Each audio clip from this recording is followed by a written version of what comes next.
தேவ பிள்ளையே, சங்கீதம் 39வது அதிகாரத்திலே நாம் வாசிக்கிற 6வது வசனம், வேஷமாக மனுஷன் திரிகிறான், விருதாவாய் சஞ்சலப்படுகிறான், ஆர்த்தியை சேர்க்கிறான், யார் அதை வாரிக்கொள்வான் என்று அறியான். அப்ப வேஷமாக இன்றைக்கு திரிகிறான். என்ன சொல்கிறான் அப்படின்னா, நான் சபைக்கு போகிறேன், நான் ஊழியம் பண்ணுகிறேன் அப்படிலாம் சொல்லி இன்றைக்கு ஜனங்கள் எப்படி காணப்படுகிறார்கள் என்றால், வேஷமாக திரிகிறார்கள், விருதாவாய் சஞ்சலப்படுகிறார்கள். எதற்காக? ஆர்த்தியை சேர்ப்பதற்காக.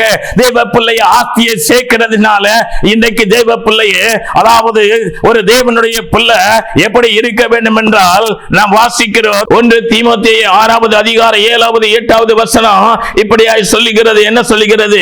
உலகத்திலே நாம் ஒன்று கொண்டு வந்ததும் இல்லை, அதிலிருந்து ஒன்று கொண்டு போவதும் இல்லை என்பது நிச்சயம். மனுஷன் வேஷமாக தெரிந்து விரதாவாக சஞ்சலப்பட்ட ஆஸ்தியை சேர்க்கிறான். ஆனா உலகத்துல நம்ம ஒண்ணு கொண்டு வரல, ஒண்ணு கொண்டு போக போறது இல்ல என்பது நிச்சயம். தாயின் கருவறையில் இருந்து வரும்போது நாம் வெறுமையாய் வந்து போகும்போது ஒரு வஸ்திரத்தை போட்டு போக போகிறோம். ஆமா, வேறு எதையும் நாம் கொண்டு போக போகிறது இல்ல.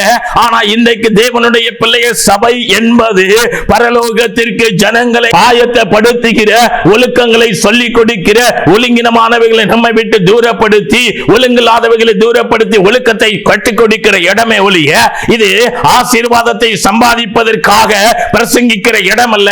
இந்த பூமிக்குரியவைகளை குறித்து பேசுகிற எந்த ஆவியோ நாம் வரும் என்று எதிர்பார்க்கிற அந்த கிறிஸ்துடைய ஆவி. ஆமா, கேட்பாங்க, ஆமா இங்க சாத்தான் சபை இருக்கிறதா அப்படின்னா, இன்னைக்கு திரளான சாத்தான் சபையில இதே வேதாகமம் வைத்து இயேசு கிறிஸ்துடைய இந்த சுவிசேஷம் சொல்லப்படுகிறது.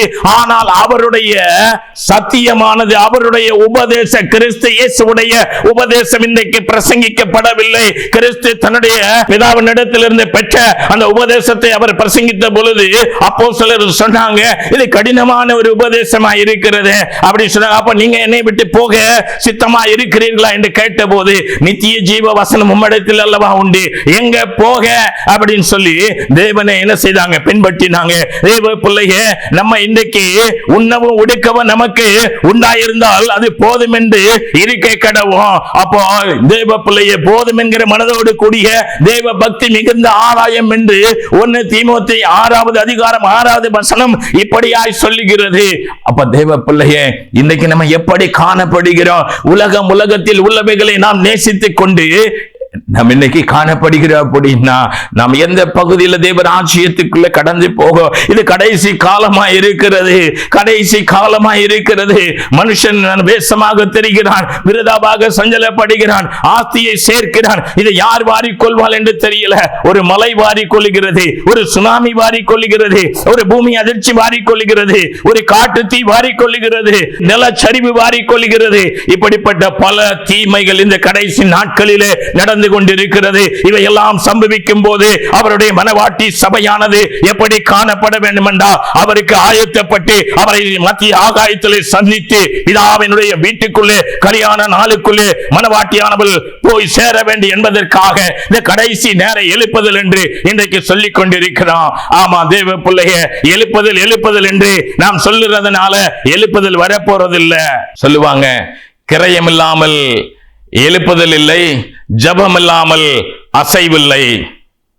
கிரயம் இல்லாமல் எழுப்புதல் இல்லை, ஜபம் இல்லாமல் என்ன கிடையாது, அசைவில்லை. அப்ப தேவ பிள்ளைய, கிரயம் இல்லாம எழுப்புதல் இல்ல, ஜபம் இல்லாம அசைவில்லை இல்லையா அப்படிங்கிற பகுதியெல்லாம், அதை விட எனக்கு ஆண்டவர் கற்றுக் கொடுத்த இந்த எழுப்புதலுக்காக நானும் ஒரு பகுதியில வேலை செய்து வேலையில போயிட்டு காணப்பட்ட என்னை ஆண்டவர் என்ன செய்தாங்க அப்படின்னா, எல்லா காரியங்களையும் திட்டமாய் அறிவித்து ஊழியத்துக்கு தரிசனத்தை கொடுத்து என்ன செய்யணும் ஏது எல்லாவற்றையும் சொல்லிக் கொடுத்து ஆண்டவர் இந்த எழுப்புதல் என்கிற இந்த காரியத்தை ஆண்டவர் என்ன செய்திருக்கிறாங்க? இந்த எழுப்புதலுக்காக ஆயத்தப்படும்படியாக, மனவாட்டி சபை ஆயத்தப்படும்படியாக, இந்த செய்திகள் பிரசங்கிக்கப்படும்படியாக தேவ பிள்ளையை, இது ஏதோ வலது கைக்கும் இடது கைக்கும் வித்தியாசம் தெரியாத பாவத்திலே வாழ்ந்து கொண்டிருக்கிற ஜனங்களுக்கு அல்ல, அவருடைய மனவாட்டி சபை, அவருடைய ஊழியர்கள் மனம் திரும்ப வேண்டும் என்பதற்காக தேவ பிள்ளையே,